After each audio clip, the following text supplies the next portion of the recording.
And out front now, Janice Min, the former editor of The Hollywood Reporter, who was at President Obama's speech. And Janice, what did President Obama say about President Trump? Well, so it was a room of about 150 people at the Pierre Hotel in New York, very exclusive media, New York power player crowd. He walks out, standing ovation, thunderous applause, and he walks out. Maybe the first thing he said was, contrary to what you may all think, this is not the end of the world right now. And he was speaking to A&E, which had President Obama there. They are the owners of the History Channel. So he made a statement about history, and he said, history is a long, continuous thread. It doesn't stop and start, and sometimes there are minor setbacks on your way to progress. But he was, I believe, during the whole, he was unstaged 90 minutes. He uttered Donald Trump's name once. And obviously it sounds like he was being political around it in many other ways. Yes. But when he uttered his name once, and what was that?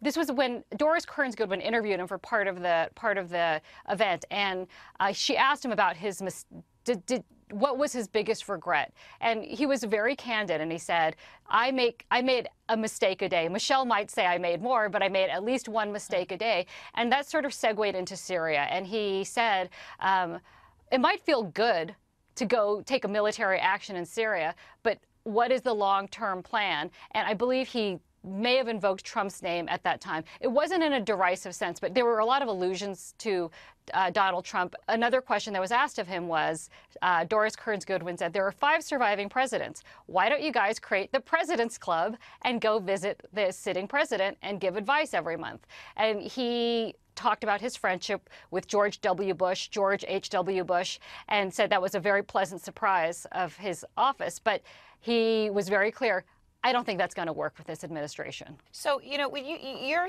talking about what he's saying, Janice, I mean, people are very eager to hear what he has to say, right? He's been quiet. I mean, he came out against the travel ban. Yes. But other than that, very quiet. He took a long vacation. All we've seen is pictures of him sort of taking a break, right? Yes. What was he like?